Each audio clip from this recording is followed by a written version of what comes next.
Welcome back to English from A to Z. This is the deep dive, and today, well, we're really changing gears a bit. We want to help you think differently about becoming fluent in English. Forget the dense textbook chapters for a moment. We're cutting straight to what actually works, the practical stuff you need for, real fluency. Exactly. Our deep dive today is all about this fantastic source material we've looked at. Yeah. It points to, well, maybe the ultimate shortcut, focusing squarely on everyday English, the kind you hear and use in just normal daily life conversations. That's it. So our mission here is to take these really simple, consistent interactions, the ones like ordering a coffee or asking about the weather, and really break down why they're so powerful, why they fundamentally change how your brain processes English. This isn't about memorizing lists, is it? It's about feeling genuinely comfortable out there. Right. Comfortable and capable navigating the world in English. And that capability, that functional aspect, that's the core argument we pulled together from the research. True fluency.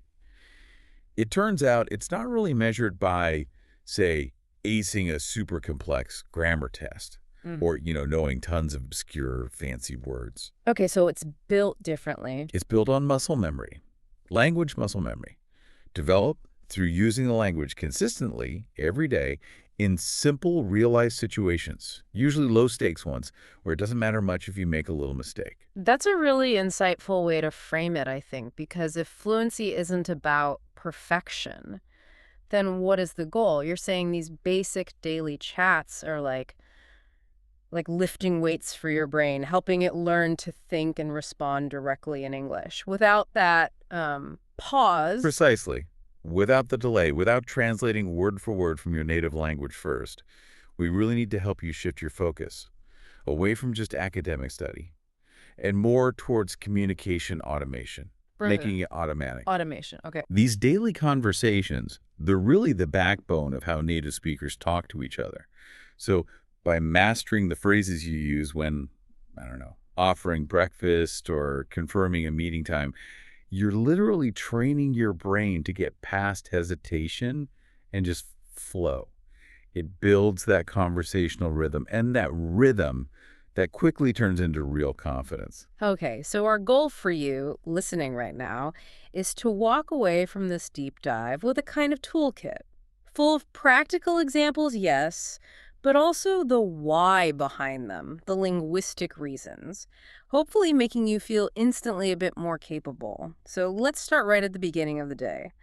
The lowest stakes place imaginable, the morning routine. Yeah, the morning routine is just invaluable, really, because it helps establish those mental habits while you're still, probably relaxed, maybe a bit sleepy.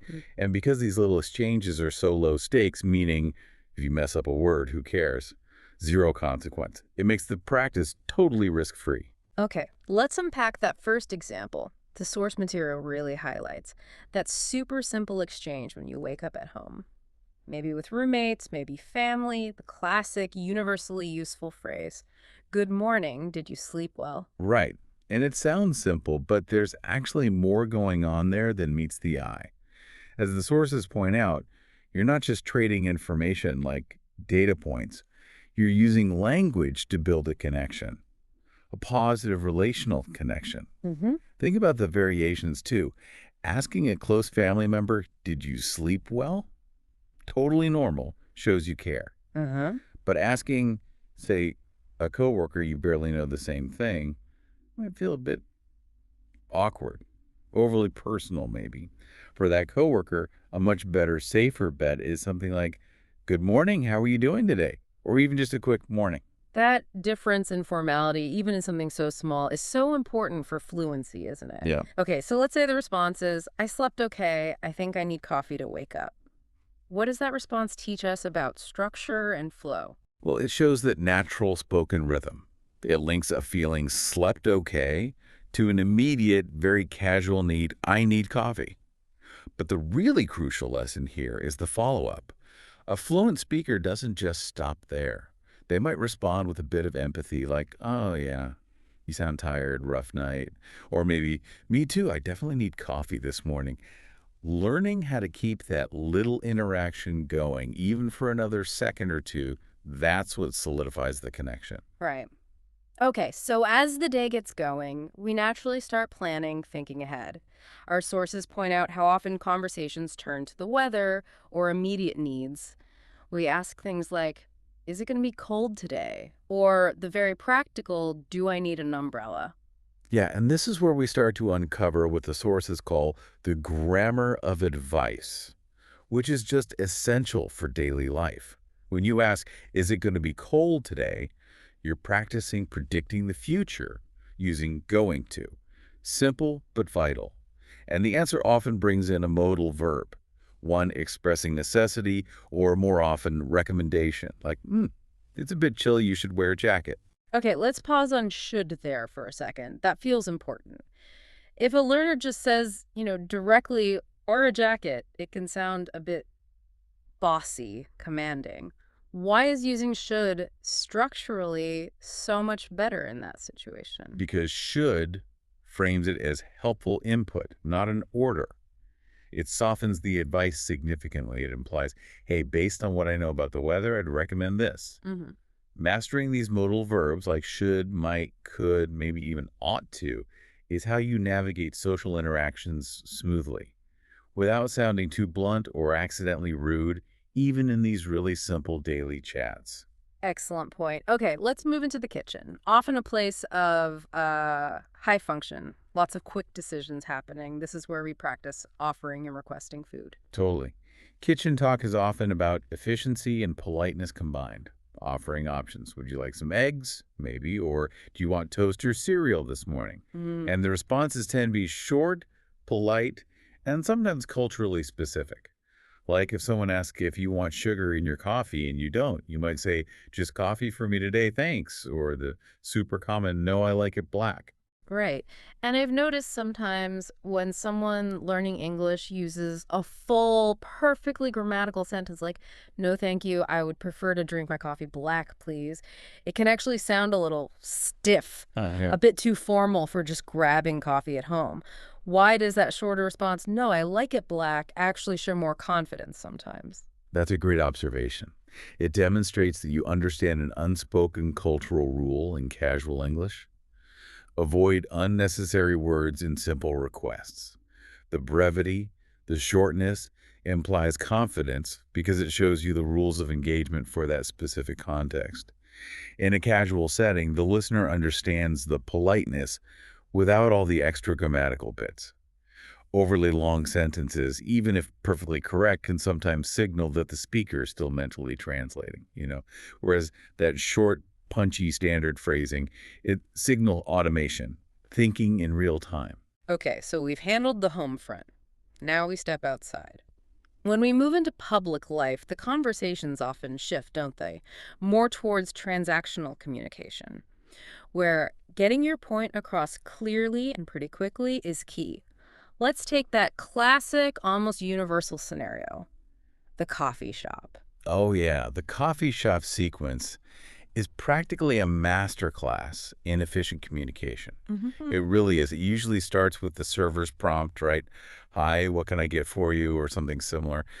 Your immediate response needs to clearly state what you want, maybe using a little softener like, I'd like a cappuccino, please, or can I get a latte? And then comes that quick back and forth, the specification stage. This needs pretty sharp listening skills, doesn't it? Absolutely. The server fires off questions. Hot or iced? What size? Any milk alternatives? Your answers need to be clear and, crucially, quite succinct. Hot, please, large. Oat milk, thanks. Just by practicing this one common sequence, you're mastering how to state preferences and specify details, often under a little bit of time pressure.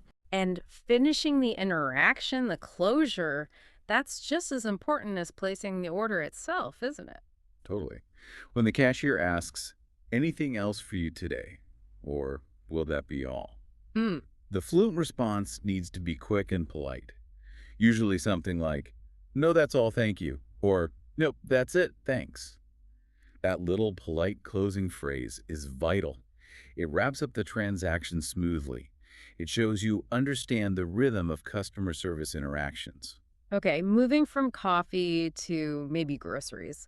Shopping requires learning how to manage everyday tasks, especially if you need a hand finding something. Right. And this is where asking for help politely becomes really important. The structure is key again. Starting with, excuse me, then the question, where can I find the bread? Hmm. And the reply you get is often formulaic too, heavily relying on prepositions and maybe sequential directions like, it's in aisle 5 next to the milk, or try the back wall across from the dairy section. Yeah, we should probably break down those specific little words, prepositions. Which ones are absolutely crucial for giving and understanding directions within, say, a store? Oh, definitely. You absolutely have to master prepositions of location.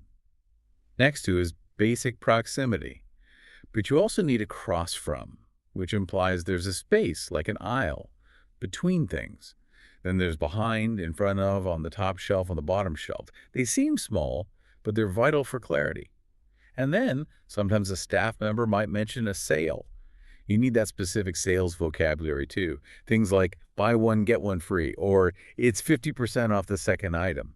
This isn't just language practice. It directly integrates English into managing your budget, your daily tasks. Okay, but here's where it gets trickier, I think. The fluency challenge moment. Hmm. Spontaneous socializing. What happens when you just bump into someone you know, outside of that safe transactional script? Ah, yes. Suddenly, no script, no rehearsal time. That transition is critical for fluency. You need some informal greetings ready to go, like, hey, fancy seeing you here. Or the even simpler, oh wow, small world. Hmm. And the follow-up needs to feel natural and low pressure. Something like, I was just picking up a few things for dinner. This shows the language is becoming automatic, not something you have to consciously construct each time. So a fluent reply might sound something like, oh, hey, yeah, me too, just running some errands, trying to grab something quick before heading home. Why is being able to do that so important? Because it's arguably the highest form of fluency in action. It proves you're interacting naturally, genuinely. You're not stopping to translate every single word in your head. The conversation just flows. It keeps moving with simple questions and answers. How have you been? Oh, just busy. You. Uh, Learning these quick-fire, natural-sounding responses is really the difference between someone who's still studying English and someone who can confidently speak English in the real world. Right. And finally, for navigating public spaces, we need that structure for asking and giving directions. Super essential for travel or just being in a new place. Absolutely essential, yeah. The asking structure needs to be polite, but also direct. Hmm? Excuse me, can you tell me how to get to the post office? Mm. And giving clear, sequential instructions, as our sources really emphasize, requires specific linking phrases, Hmm. words that map out the route logically. So not just rattling off street names, but structuring it, Mhm. incorporating that directional flow. Exactly. You need sequence markers. Start with something like, first, go straight down this road for about 2 blocks. Then take the second left right at the traffic light. After that, you'll see it on your right. It's right next to the big bank. Phew. Using those sequence words first, then after that, finally makes the instructions much easier to follow, even if the listener is a bit lost or stressed. Without those little connecting nuggets, directions can just become a confusing jumble of words. That's a key barrier we want to overcome. Okay, so we've built that foundation with everyday low-stakes stuff. Now we need to shift focus a bit, move into situations where clear, accurate English is, well, absolutely crucial.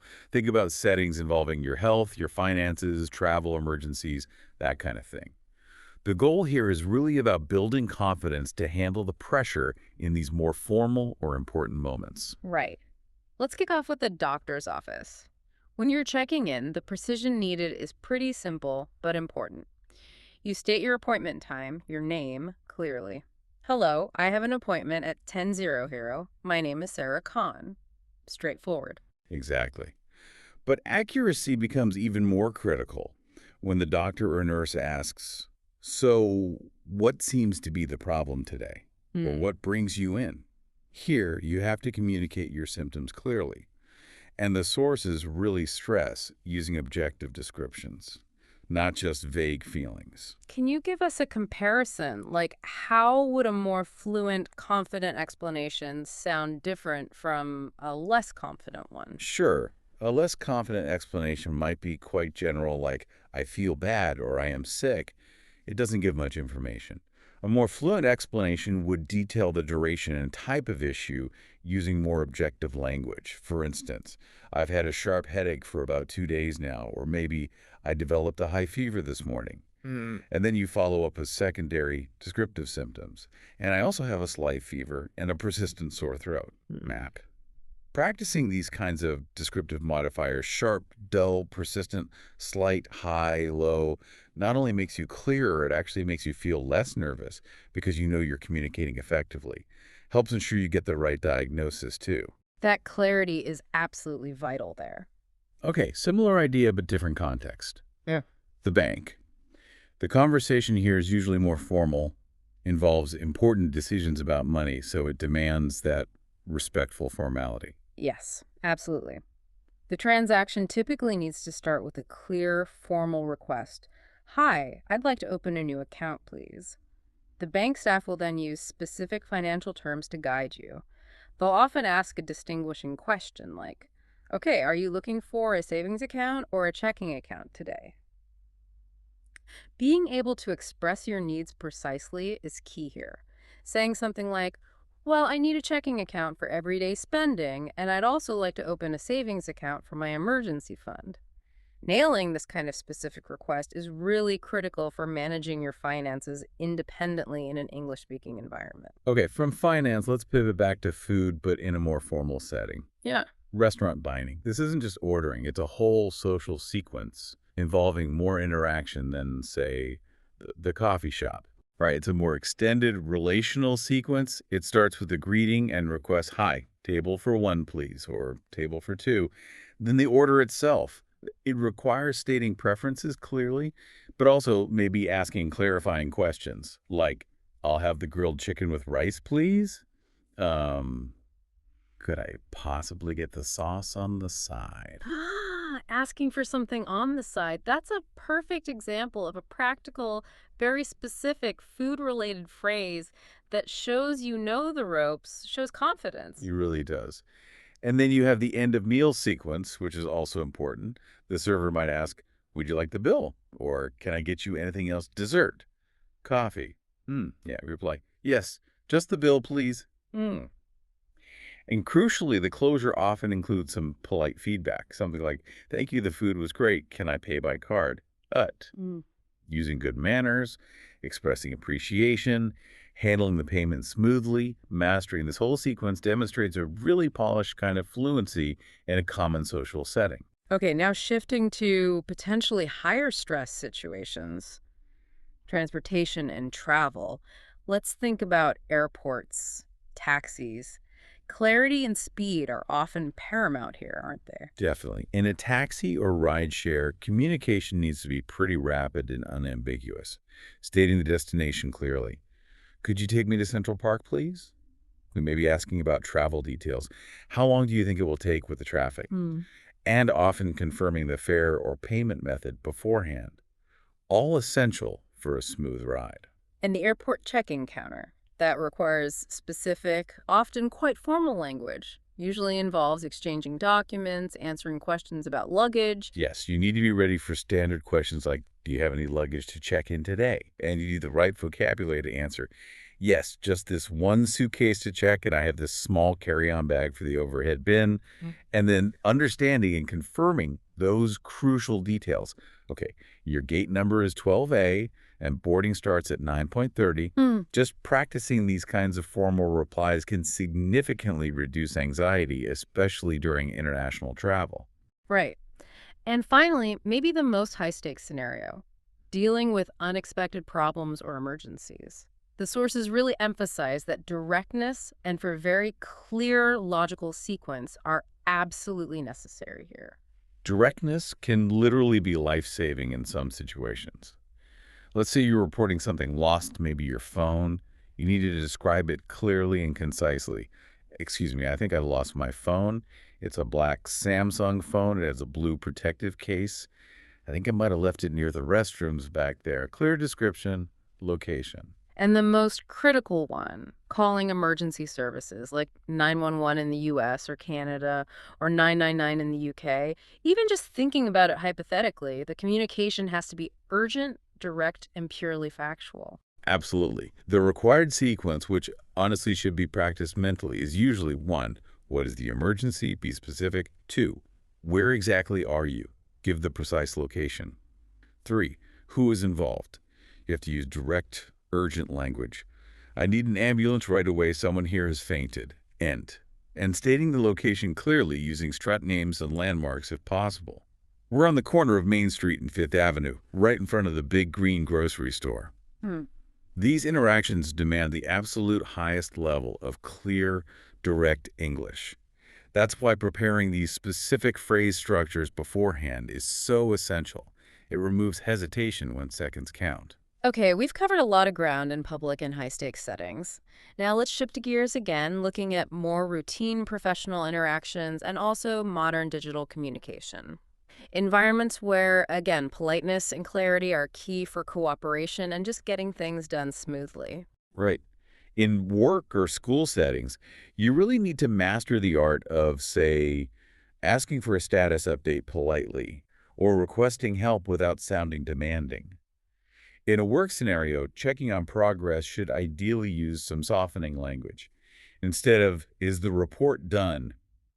Maybe try. Hi, just wondering, did you manage to finish that report yet? No huge rush, just checking on the status.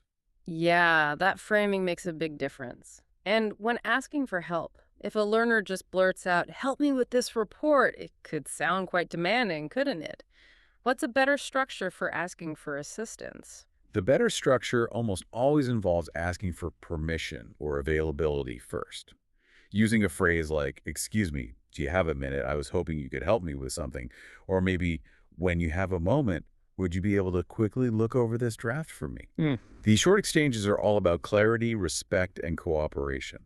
They help you sound both professional and like a good team player in an English-speaking workplace. And in a school setting, the goal might be slightly different, maybe more about ensuring understanding, both giving and receiving it. Exactly. Students should feel comfortable practicing questions like, just to check, did everyone understand the requirements for the assignment? Or, when asking for clarification from a professor or teacher, excuse me, could you possibly explain the difference between these two concepts again, please?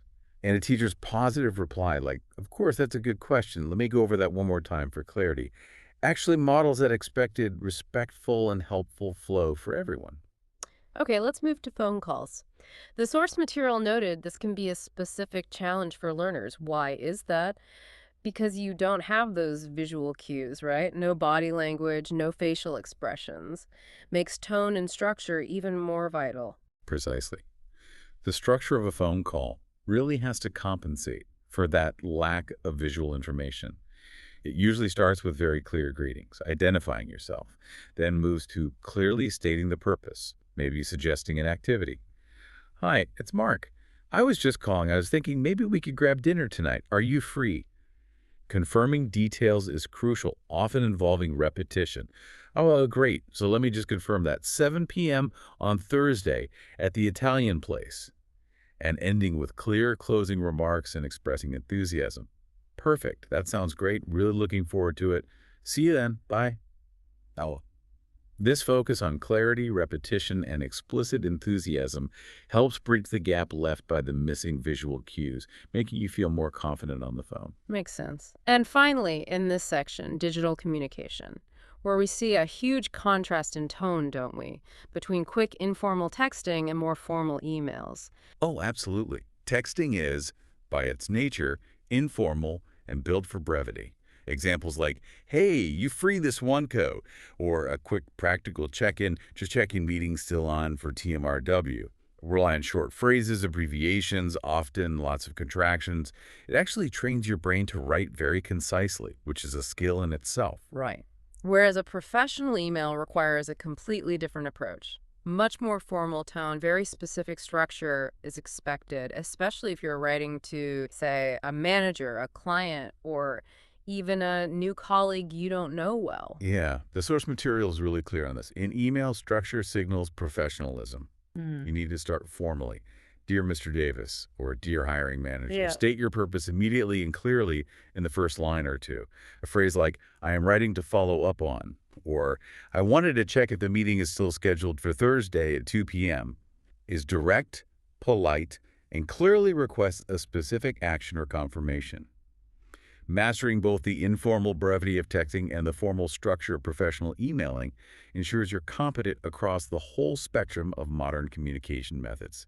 Okay, we've covered so much functional English, getting things done, transactions, professional communication. Now let's move into the kind of English that builds and deepens relationships. The more emotional, reflective conversations, often happening in a more relaxed setting, maybe like in the evening at home. Yeah, evening check-ins are just perfect for this. Yeah. They're a natural opportunity to use English to, well, share the day's experiences and connect with the people you live with or care about. That classic simple opener. Hey, how was your day? And the ideal response isn't just a one-word answer, right? It should be kind of empathetic, reciprocal. Exactly. Someone might say, oh, it was pretty good, just a bit tiring though. How about yours? Yeah, and you reply, yeah, same here actually. Work was really busy, but I'm definitely glad to be home now. These simple back and forth phrases, how was your day? Glad to be home. How about you? They get used all the time. They're absolutely vital for expressing authentic, everyday feelings and connecting on a personal level. And even simple teamwork, like figuring out dinner or doing chores, uses functional language, but in that relaxed, collaborative context. You're coordinating tasks using positive language. Totally. This is pure practical fluency in action, but in a comfortable space. Coordinating the evening meal. So what do you feel like eating tonight? Or any ideas for dinner? Mm. And then dividing up the work using clear action verbs. Okay, you want to handle the salad? I'll start boiling the water for pasta. Or, cool, I can chop the vegetables while you preheat the oven. Or maybe I'll handle the vacuuming if you can tackle the dishes. You're just naturally using verbs, offering help, making suggestions. It makes the language feel completely automatic because it's tied to a shared real-life activity. Okay, now let's talk about something a bit deeper. Emotional intelligence in English. Using the language to convey real empathy, sincerity, especially maybe when someone shares bad news or is having a tough time. This is so important for building genuine connections. If someone tells you, say, oh, I lost my wallet today, your response needs to be immediate and warm. Show concern. Oh, no, that's awful. I'm so sorry. That's really frustrating. Do you remember where you might have last had it? You need phrases that acknowledge their distress, like, Yeah. oh, that sounds terrible, or wow, I can imagine that must be really difficult. Mm. Learning to use this kind of emotional language appropriately adds real warmth and depth to your communication skills. It shows you care. And similarly, apologizing sincerely. We touched on this earlier, just saying sorry. Sometimes isn't quite enough, is it? Especially if Yeah. you've genuinely messed up. Right. A truly sincere apology often includes acknowledging the impact or explaining the reason briefly and maybe expressing gratitude if they're understanding. For example, look, I am sincerely sorry I forgot to reply to your message yesterday. Things got completely crazy with that deadline. Then, when the other person hopefully replies with something like, oh, it's okay, don't worry, I figured you were busy, you reinforce the connection. Thanks so much for understanding. I really didn't mean to ignore you, Wei Har. This whole exchange teaches you about tone, about context, and about taking emotional accountability in English. Makes sense. And sharing preferences, opinions, that's also a really crucial part of expressing who you are, isn't it? You need the words to define your tastes, your interests. Absolutely vital for self-expression and finding common ground with people. You need simple sentence structures to talk about what you enjoy. I really love painting on weekends. It just helps me relax. Or maybe, honestly, I'm not a huge fan of horror movies. They tend to keep me up at night. Being able to talk easily about your likes and dislikes is fundamental for social connection. And related to this, Don't underestimate the power of using positive language proactively, like giving genuine compliments. Simple things like, wow, I love your dress. It looks fantastic on you. Or maybe at work, that was a really great presentation. You totally nailed it. Compliments strengthen relationships.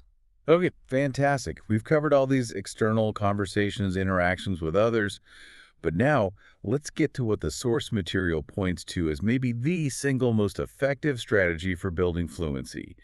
That big aha moment for you, the learner. And that's the power of self-practice, talking to yourself. Yes, this strategy is absolutely vital because it directly tackles that internal translation step we talked about earlier. The key is to get comfortable using English, even when you are completely alone. No audience, no judgment, no fear of making mistakes. So you mean like actually talking out loud? Or just thinking in English? How does someone actually start doing this? What does it look like? It can be both, talking out loud or just internal narration. Yeah. Start simple. Narrate your current actions using the present continuous tense. Like literally say to yourself, okay, now I'm washing the dishes, or right, I'm making breakfast now, scrambling some eggs. Oh, I need to remember to buy more milk later today. Mm. Then you can escalate it. Start planning out loud or thinking ahead in English. This is where you really start to stop the native language translation. Use phrases like, I wonder if I should take the bus or walk to work today, or, okay, plan for tonight. Finish this report before dinner, then relax. That transition you mentioned from just narrating, I am washing, to speculating or planning, I wonder if I need to, that feels like the real turning point, where your brain might actually switch over to thinking in English. What's the sort of neurological benefit there? It literally creates and reinforces an English-only thought pathway in your brain. By consistently externalizing your actions and plans in English, talking out loud, or internalizing them, thinking directly in English, you train your brain to bypass that step of translating from your native language, L1, into English, L2. The thought just forms directly in L2. It becomes the default for that activity. This continuous self-talk or even just quiet mental reflection like, okay, I made a mistake in that email earlier, but I caught it and corrected it. That's progress. This accelerates that automation process faster than almost any classroom exercise because you're forcing the language to become part of your real lived moment-to-moment reality, not just some academic subject you study. Hashtag outro. Wow. Okay, we have really covered a lot in this deep dive. We've gone all the way from those simple, low stakes morning greetings that build warmth and connection through all those crucial transactions, coffee shops, banks, airports, right up to this incredibly powerful internal strategy of self-reflection and narration. Yeah, and I think the main takeaway, the big message from all the material we looked at is really crystal clear. Fluency. Real usable fluency. It's achieved through consistency, through functional daily use, not through some unattainable idea of perfection. Every single conversation, no matter how small, whether you're coordinating evening chores, saying, okay, let's vacuum the living room next, then we can relax, or you're handling a complex airport check-in, every one of those moments is actively transforming you from someone learning English into someone who speaks English confidently. Right. It's a process, isn't it? Requires that daily effort, focusing on these real-world situations we talked about, leveraging both the simple stuff and those more high-stakes contexts. We've hopefully given you the structures you need for daily life, for travel, for work, and for making those important personal connections. And since we've seen that even really simple phrases like just saying good night, sleep well to someone can build meaningful emotional connections and solidify that language muscle memory. Here's our final thought for you to maybe mull over as you wrap up your day or head into your evening. Think about the simplest, most caring exchange in English that you could possibly practice tonight. Maybe it's out loud with a family member or roommate, or maybe it's just internally in your own mind narrating your evening routine. What is that one small phrase, that one simple interaction that will help push your use of English just a little bit further? Moving it from feeling like a technical study to feeling like a real, lived, maybe even heartfelt reality for you. Start there, to start there tonight, and fluency, it will definitely flow.